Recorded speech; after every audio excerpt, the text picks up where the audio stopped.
Assalamualaikum warahmatullahi wabarakatuh. Perkenalkan, nama saya Monika Natania Jafar dari kelas 5C PGSD. Jadi, pada hari ini saya akan menjelaskan materi mengenai keanekaragaman budaya. Jadi, apa yang dimaksud dengan keanekaragaman budaya? Menurut Ki Hajar Dewantara bahwa budaya merupakan hasil perjuangan masyarakat terhadap alam dan zaman yang membuktikan kemakmuran dan kejayaan hidup masyarakat dalam menyikapi atau menghadapi kesulitan dan rintangan untuk mencapai kemakmuran, keselamatan, dan kebahagiaan di hidupnya.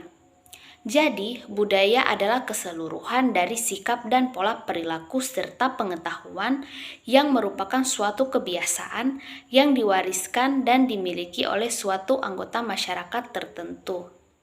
Kebudayaan merupakan sebagian hasil dari sebuah hasil karya, rasa, dan cipta karsa masyarakat.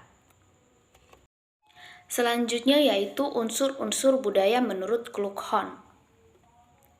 Yang pertama ada sistem religi, sistem pengetahuan, lalu sistem teknologi, sistem ekonomi, sistem kemasyarakatan, dan bahasa.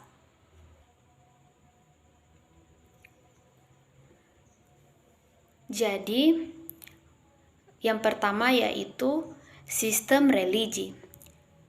Sistem religi atau keagamaan, dia merupakan wujud sistem sosial yang berupa pelaksanaan upacara dan ritual, kegiatan-kegiatan sosial yang dilandasi dengan nilai-nilai aturan-aturan keagamaan dan organisasi keagamaan.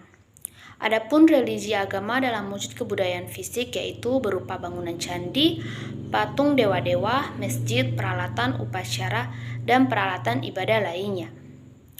Yang kedua yaitu sistem pengetahuan. Setiap suku bangsa biasanya mengetahui pengetahuan berdasarkan pokok kajiannya seperti alam sekitar, binatang, tumbuhan, sikap dan tingkah laku manusia, ruang dan waktu, serta sistem religi. Sistem pengetahuan sendiri ialah suatu bentuk ilmu yang diciptakan manusia sebagai makhluk yang cerdas. Yang ketiga yaitu sistem teknologi atau sistem peralatan perlengkapan hidup manusia.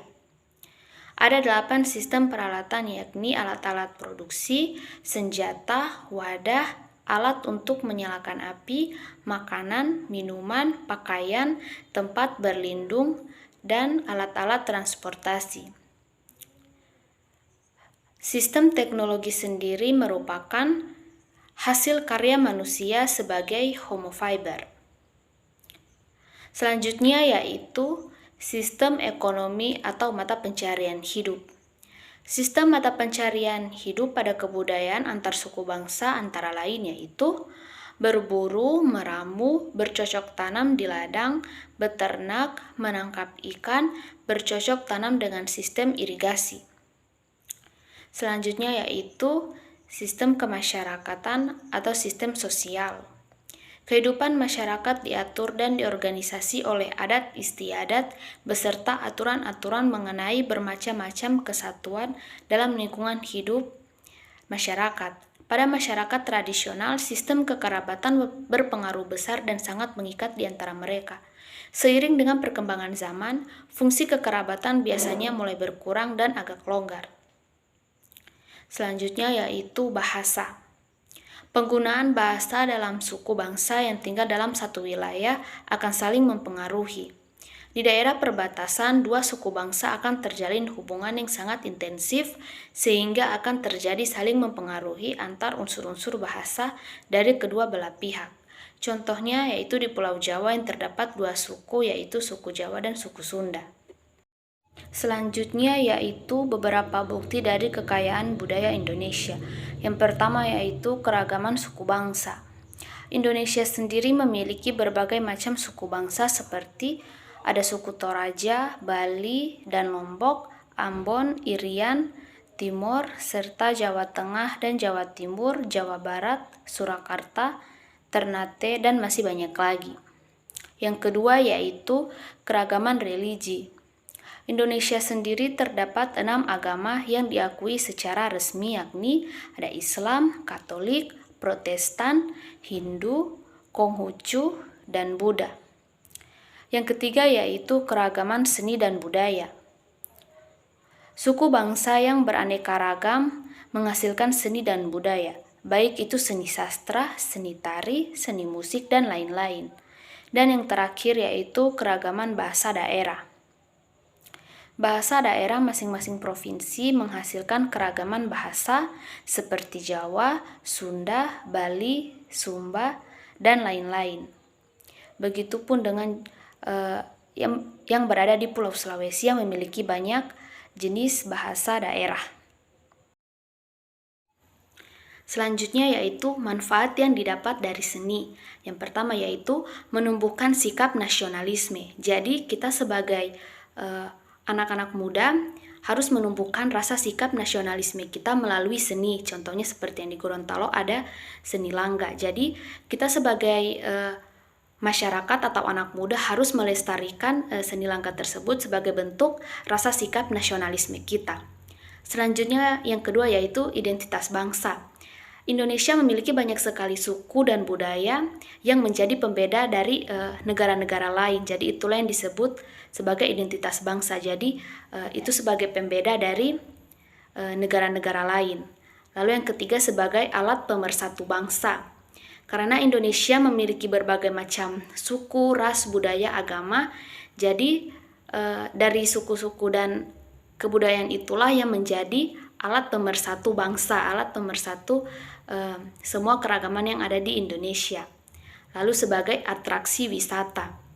Jadi sebagai atraksi wisata di sini maksudnya kebudayaan kita, seni kita itu bisa menjadi salah satu atraksi wisata yang bisa menarik turis-turis mancanegara. Sebagai contohnya di Bali ada tari kecak. Jadi itu bisa menjadi salah satu daya tarik dari Bali tersendiri untuk menarik minat dari turis-turis mancanegara.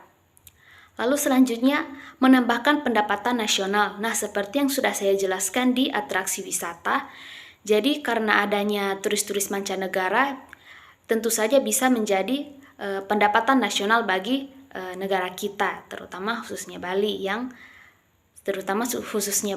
menjadi penyelenggara dari kebudayaan tari kecak tersebut. Lalu memupuk sikap toleransi. Indonesia sendiri memiliki berbagai macam suku, ras, bangsa yang begitu banyak dan luas. Jadi kita juga harus bisa memiliki sikap toleransi kepada suku, agama, atau budaya yang ada di Indonesia. Lalu sumber ilmu pengetahuan. Lalu membuka peluang usaha. Seperti yang sudah saya jelaskan tadi di menampakkan pendapatan nasional. Jadi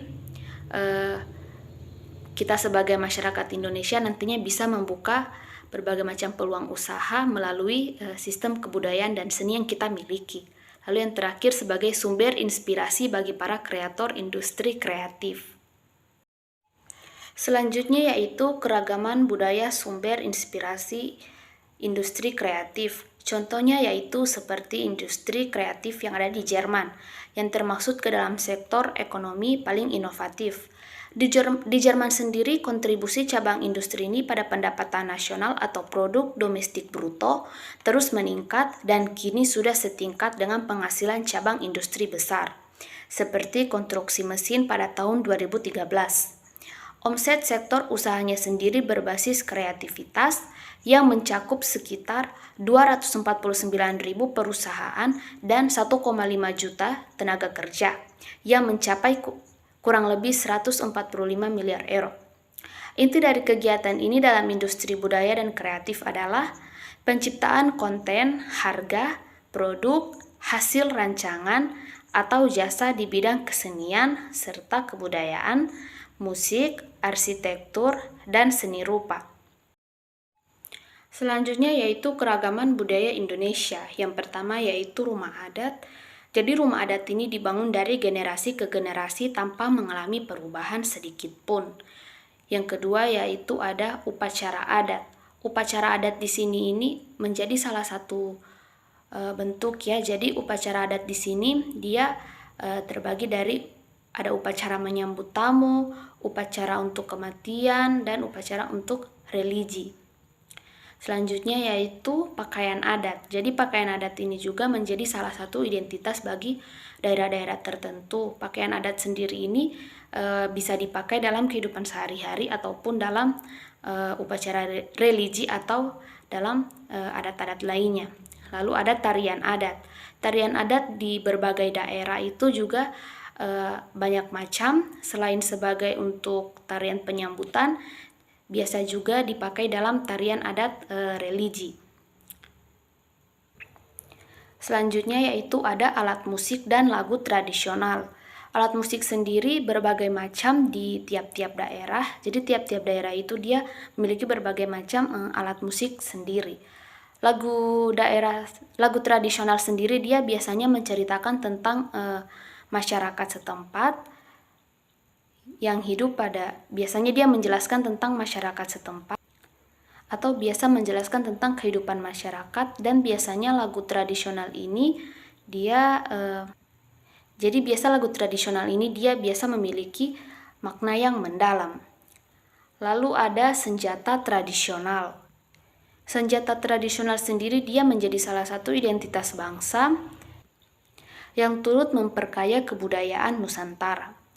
Lalu yang terakhir ada makanan khas.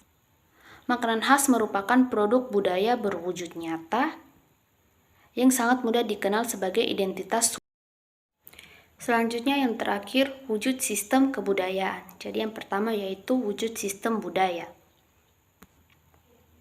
Wujud sistem budaya sendiri dia biasa berisi gagasan, ide-ide, konsep, nilai-nilai, norma, peraturan, dan sebagainya yang mengatur serta mengendalikan dan memberi arah kepada setiap masyarakat.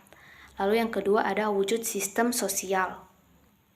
Wujud sistem sosial yaitu biasanya sikap manusia atau perilaku-perilaku manusia yang saling berinteraksi dengan mengikuti pola-pola tertentu. Contohnya misalnya ada gotong royong dan musyawarah. Lalu yang terakhir yaitu wujud kebudayaan fisik. Jadi akibat aktivitas dari manusia yang saling berinteraksi, tidak lepas dari penggunaan berbagai peralatan sebagai hasil karya manusia untuk mencapai. Baiklah, itu dia penjelasan singkat saya mengenai keanekaragaman budaya. Mohon maaf apabila ada kesalahan. Wabillahi taufiq wal hidayah. Wassalamualaikum warahmatullahi wabarakatuh.